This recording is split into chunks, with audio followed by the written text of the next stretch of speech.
With the lockdowns starting to ease off and the economic consequences about to emerge, questions are being asked about whether COVID-19 could have been tackled in a different way. Well, one part of the world that kept it business as usual, more or less, is Taiwan. With direct flights to Wuhan and densely packed cities, the strategy promised to be a disaster.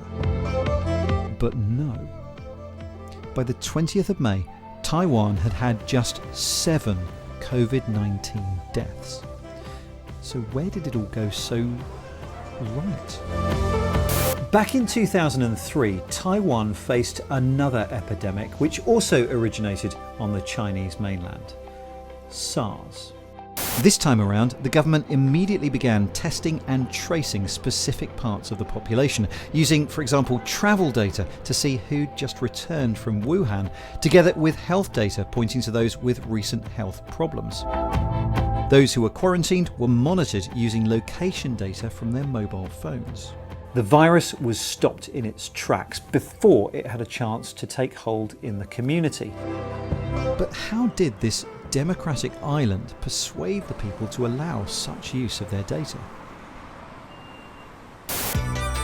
Well, last year we met Taiwan's digital minister Audrey Tang, who was part of the 2014 Sunflower Revolution, in which citizens stormed the parliament buildings demanding to be listened to.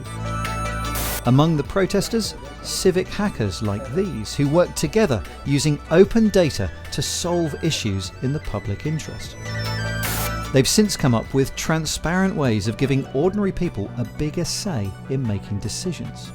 After that Occupy at the end of 2014, the entire cabinet started to learn the art of listening at scale. And today, the listening continues. So when a citizen reposted a warning from whistleblower Dr. Li Wenliang of a SARS-like disease at the end of December, people took note. And so because of this, we were able to gain precious time to set up the Central Epidemic Command Center even before that we had the first confirmed local case. Along with strong messaging about hand washing and social distancing, Taiwan was keen to emphasize the benefits of wearing masks. In Taiwan, people care about each other, and we build masks as something that A, reminds you to wash your hands properly, and B, protects you from touching your mouth. And that is the main benefit of mask to the person who wear it. Of course, we know once a majority of people in the same place start wearing medical masks, they start protecting each other. The peer pressure only takes effect if a majority of people in the room wear a mask. Mask production was ramped up from 2 million to 20 million a day, and to combat panic buying, they were rationed. Then the hacking community stepped in with a series of real-time mask maps to show the nearest points to you where they were still available. As the maps became more popular, more volunteers came on board, and features like voice activation for the visually impaired were added. We trust the people a lot. Sometimes the people trust back, and the people who trust back first gets their applications, their innovations amplified by the government into essentially civil engineering infrastructure, so that more than 10 million people use it in a participatory way to keep each other accountable.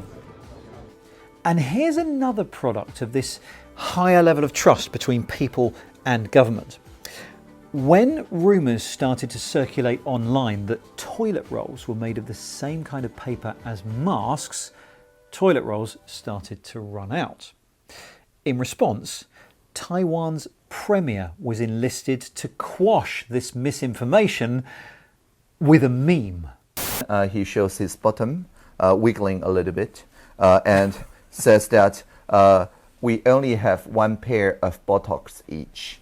And then a table that says the masks are produced using domestic material and tissue paper are produced using South American material, and these two do not overlap. And this went absolutely viral. We make sure that these ideas travel faster than conspiracy theories, than rumors, by using cute dog memes, so that all the press conferences get translated by the spokesdog that explains hand sanitation rules, social distancing, mask use, and things like that, and in many languages. And so this is literally our spokesdog, and all of them go very viral. So the way to win the trust of your people is a cute dog meme. I like it. More people will see the inoculation, the clarification message before they see the rumor, and then they have herd immunity, or in case of meme, I guess it's nerd immunity.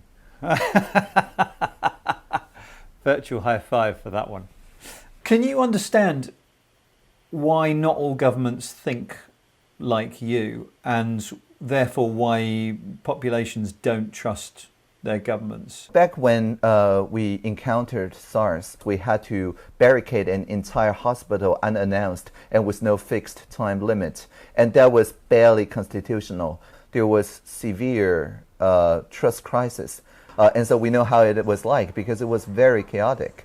It's just that the entire society gets inoculated by that experience. The important thing is that as a society, one needs to start deliberating about, for example, data use. The robust civil society take control of most of the data applications? Or do you want a surveillance state? Or do you want the multinational companies play that role? And that decision must be made by the entire society. By the time that the next wave comes or the next mutation comes, that will determine how your society responds to it.